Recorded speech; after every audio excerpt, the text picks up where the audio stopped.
Welcome to Intersections, where faith, ideas, and life meet. Today we're talking about the loss of a pet and the impact that has on the adult. You know, it has a big impact, Carla. The other day I happened to be at the vet, and I noticed a well-dressed man in a business suit and dark sunglasses on, coming out. It was very plain that his eyes were very wet. He was grieving. He was crying because he had to put down, I think it was a dog. Well, I can understand that. I had a cat named Tyler, and you have a picture of him there. Yes.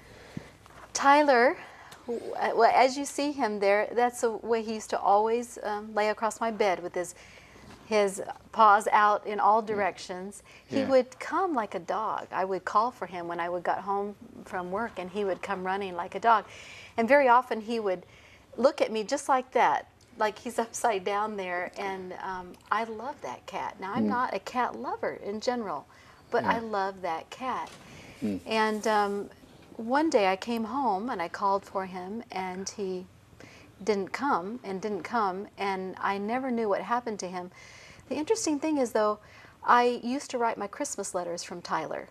So I would send out my Christmas letter, and it would be as if the cat were writing the letter. Yeah. What's interesting is even up until last year, and Tyler's been gone for over 10 years now, even up until last year, I had a friend come to me and say, "How's Tyler? I haven't gotten a Christmas letter from Tyler."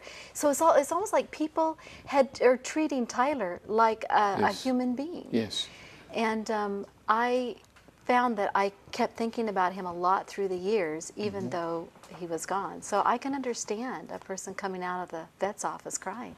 You know, big business has discovered there's a market for dealing and supporting people who have losses. For instance, I have a card here which kind of talks about, you know, the loss of a cat. In fact, Carla, I got this card for you. It's belated, but here, let me give you this card. Because, you know, people experience, when they experience loss, especially, you know, if it's just you and the cat and it's gone. You know what's interesting, Lee, is with a loss so big to me, it's dawning on me right now that I never had anyone give me something like this, a card. I think people don't understand how to respond to people who lose their pets. They don't understand the depth of loss that it is. Yes. So thank you. You're very welcome. Beth. Yes. Some time ago, you started a program. That kind of fascinates me. Tell us about it. Yeah, I started a program. There's so many things out there for people who have lost family members, but there's nothing for people who have lost their pets, like my pet Cleo. So I started a pet grief group. Is Cleo real, or is she just sitting there? She wants to lie down, so I'm like, stay. Now, there's a story, though, of how you got the idea, right? Yeah, Lee, remember the day that you came to me?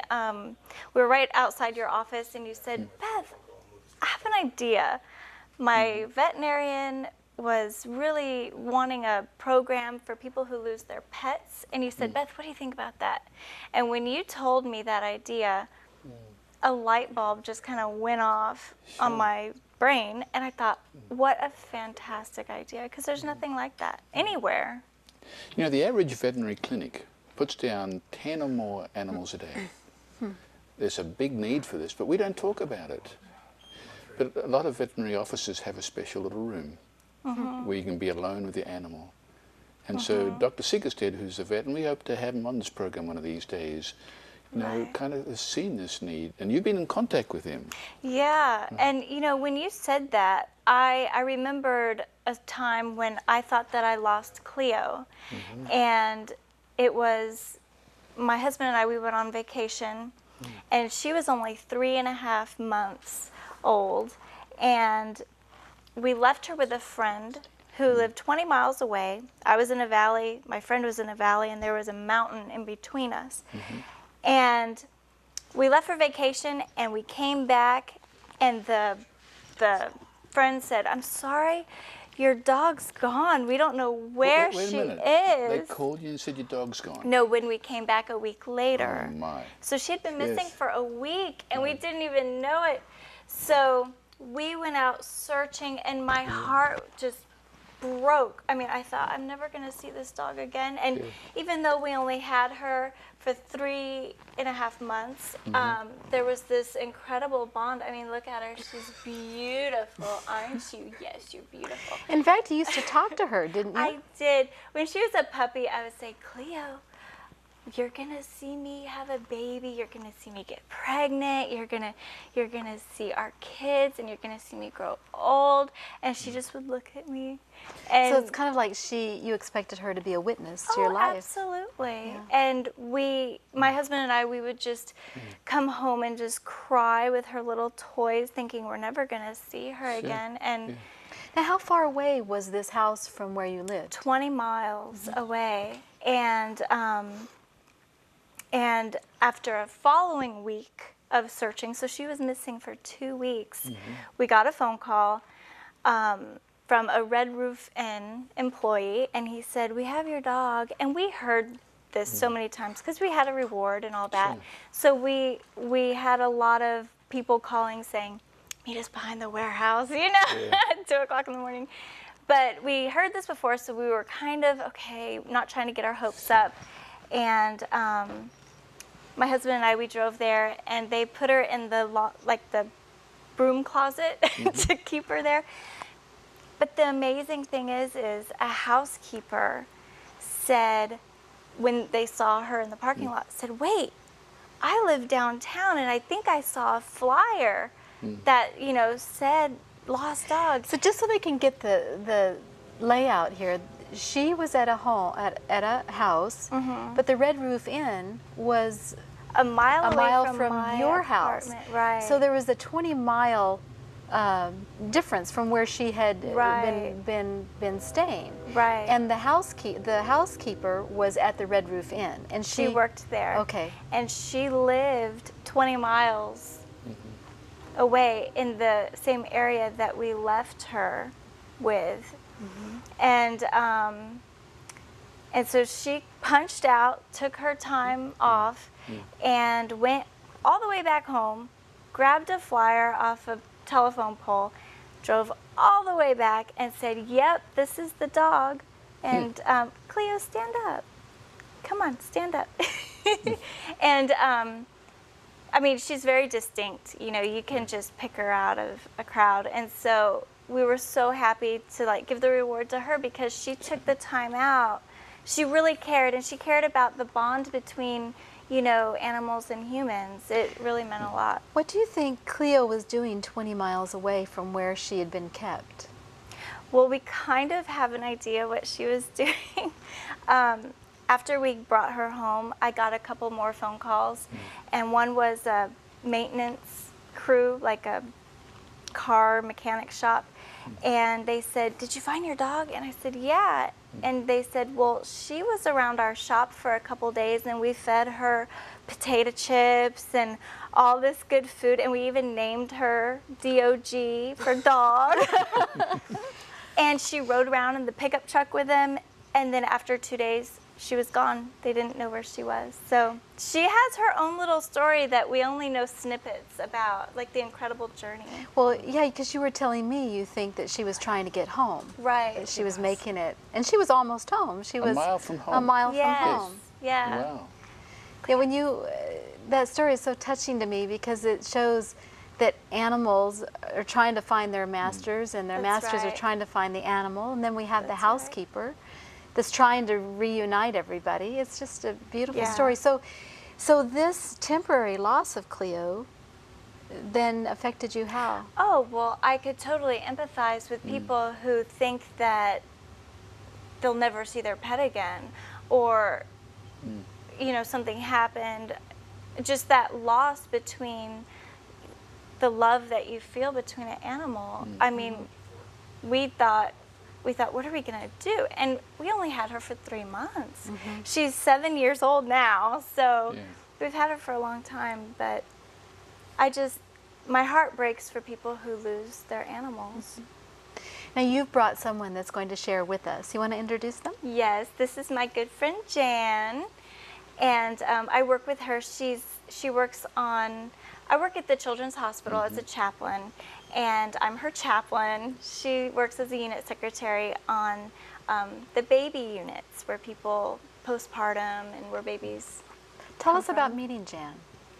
Well, when I met Jan, years ago, but one day was a little bit different, and I walked onto the unit, and she's sitting there behind her desk, and I could tell something was wrong, because usually she's always happy, smiling, good morning, oh, hi, and that day she just looked really kind of sad, and her eyes were droopy, and I said, Jan, sweetie, what's going on? What's wrong? And she kind of was hesitant because you don't know how other people are going to react, And she said, I lost my horse. And my heart just broke because I know that bond between animals. And I said a prayer with her, and that's how the whole conversation started. Tell us about losing your horse. What happened? Well, I have some pictures of Nikki. Nikki was, just to give her statistics, she was a purebred Arab mare. I owned Nikki from her birth. I actually delivered her. I owned her mother and her father. Wait a minute, you delivered the horse? I delivered her, and I've had horses my whole life. Okay. I've ridden and trained dozens of horses, but I delivered her. But she was special. We got a special bond between the two of us. As you can see, she was absolutely gorgeous. But then also from the second picture, you can see how she loved children. Yes. Children were around her all the time. When the little kids were around her feet, she wouldn't even move. She wouldn't even swish at a fly, So she because knew. she knew that there were little kids around her. One of the things that she died when she was 13, so I had her for 13 years. And the one thing she used to always do, and we were talking about this the other day, she didn't like to be in her stall. And since she was such a nice, sweet mare, I would just let her go out in the backyard. We have a very big back area. Wait a minute, you let a horse run around your backyard? Yeah, we would. I have a very big backyard. And so she would come, and during the summertime, I would always keep my windows to my bedroom open, and I would keep my shutters open. And she would come to the screen, and she would peer one eye in through the screen to watch me when I was sleeping. And I would lay there trying to be real quiet so she didn't know I was awake, but as soon as she'd see me move, she'd whinny. Yes. And then I'd say, okay, Nick, I'll get up and feed you, and I'd get up and go feed her. And so ever since she's been gone, that shutter has been left closed. And we used to have kids that would come by, parents would bring their little toddlers in little wagons, and they'd go down the street, and the destination of the day would be to come visit Nikki. And I never knew these people. I truly didn't know these people. They knew Nikki, and they would come and visit her. And I told a few of them she loved butterscotch candy, and so they would bring her a little treat of butterscotch. And she was truly a very spectacularly beautiful mare, and she was such a gentle, I say soul, but that's probably not the right term, but she was a gentle, She had a good spirit. she had a wonderful spirit. Now, she was stolen once, is that right? She was stolen when she was 3 years old. I had not broken her. She was not broke to ride. How do you steal a horse? Right. What happened is these people actually cut the fence. We had ranch fencing. They cut the fence, and they pried the door off of her stall. There were 7 other horses in the barn at the time. They wanted her. And they took her, and the police came out, couldn't find her. So I went to the neighborhood kids, and I said, if you find her, I'll give you a little reward. And about 3 hours later, this kid comes, I hear the horse coming up the street, and I go out there, and I can't believe my eyes because it's Nikki. And this kid is on her back with a halter and a lead rope. She hadn't been broken. She hadn't been broken, and I couldn't believe it. I asked him, well, what did she do when you got on her? And He goes, oh, she just walked. Okay. So I figured, okay, she's broke to ride now. So But he found her somewhere? he found her. I guess she had been, someone found her, and I mean, someone had wanted to take her. And she was tied to a fence next to a truck and a horse trailer. So I figured that they were going to totally take her off Now, somewhere. you were close to many of your horses, but Yes. somehow Nikki was different. She really was. She would go out of her way. She was never aloof, which some horses can be aloof. You generally have to. Dogs usually, not seeing anything against dogs because I love dogs. I've had many wonderful dogs. But dogs are unconditional, and horses you generally have to earn their affection. They're not servants. They don't just give you that affection blindly. You really do have to earn it. But once you get that connection with them, it's almost like they can read your mind. Right. And when you ride them, they get it immediately what you're asking them to do. I can remember one time this sounds silly, I was digging a ditch in my backyard. I'm obviously a farm type person. And I didn't realize she was there. And I tripped into the ditch, which was full of mud. And I thought I was going to break my leg, instantly. And when I slipped and I fell back, she was right behind me, and I fell back on her, and it kept me from getting hurt, which she would tippy-toe. I didn't think horses could tippy-toe, but she could come up to you, or you didn't even know that she was there. And she was wonderful. She was a wonderful friend. There was a point that Nikki got sick. Can you talk to us about that? It was a Saturday, and I had been off that day, and I had been with her all day. I'd bathed her and groomed her, and she was just her normal, beautiful self. And I had gone in to fix dinner, and I went back out about 45 minutes later, and she was down. And as soon as I saw her down, like I said, I've had horses my whole life, so I knew that this was definitely not good. So I called to my husband, Leonard, and he loved her too. The whole family loved this mare. I says, there's something bad wrong with Nikki. Call the vet right now. So I went out and I got her up. And horses are sort of strange when they're in a lot of pain. They tend to be very aggressive, and they will fling themselves on the ground and run into things. She never did that. She just stood there. The vet came out and gave her injections and thought there was a possibility that she might be saved. And then at midnight, I called the vet back and said, she is not going to make it. What was it like to be there with her? I was so astoundingly bewildered because I was so sure of my ability to read horses. I felt so guilty because I felt like I should have realized that she was sick. I realized that whatever happened to her just happened to her. And this was just when she was going to die. So when the vet came out, the whole family was outside at midnight. She loved her butterscotch candies. And so just before the vet put her to sleep, I gave her her butterscotch candy, and so she had that, and then they put her to sleep. And it's a traumatic thing to see. You have to be there. It's not like dropping a dog off at the vet. You absolutely have to be there when that happens. It was utter anguish. You say you have to be there, meaning? It's for the safety of the veterinarian. I see. I see. Yes, it's there. She was 1,100 pounds. Are you glad you were there or no? I wished I could have been anywhere else but there. But it was a duty that I owed her, and I owed myself. So, What do you miss most about her? as you can see, she was absolutely gorgeous. I still sometimes hear her whinny, which is ridiculous. I think the tranquility and just the companionship.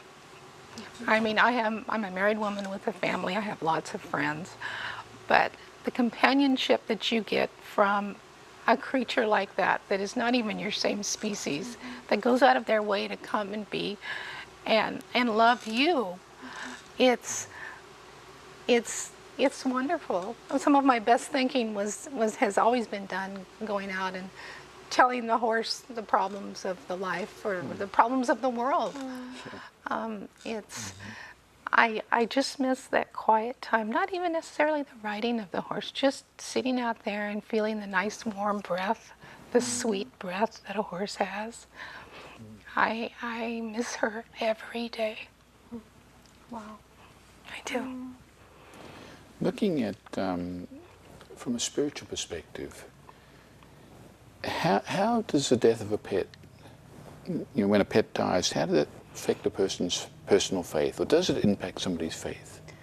And I would like to ask it more specifically. How has it affected your faith? Well, I believe that Nikki was definitely a gift from God. There was no way that she couldn't have been. That connection is just not a random thing. It's not. I've always had a very strong faith, and I think maybe just the fact that we can have creatures like this that God put on this earth that can give us such comfort, and I think my faith will never waver. And I think also about- God gives us animals to teach us lessons, to teach us maybe how to love or how to, I mean, there's so many lessons that animals can teach. I think I agree. I think you can learn, even as a potential parent, you learn your patience. That's right. When you have an animal, and that will prepare you for when you do have children. And it's. I think pets are easier. Yeah, they don't talk back. You're probably right. You I love my mentioned- kids dearly, but I'm just saying they're easier. You mentioned guilt. You talked about guilt in relation to Nikki. And there's a lot of guilt associated with pets. I know with Tyler, one night he was sick. He seemed to be sick. And I thought, I'm going to wait until this afternoon and see how he's doing. And I never saw him again. And I asked, even last night as I was thinking about doing this, I asked myself, should I have acted more quickly?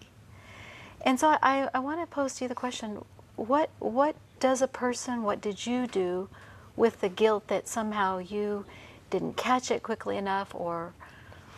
Well, what I did, because I had such tremendous guilt, and I kept questioning myself, how could I have been so blind to this? Because a horse doesn't get that desperately ill in 45 minutes. Yeah. And so I emailed just about every veterinary university in all of not California, but all of the nation. I called friends. I told them what had happened, and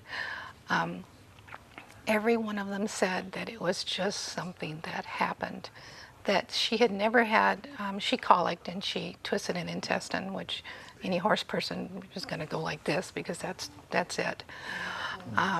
They can do surgery on it, but the surgery is 80% ineffective.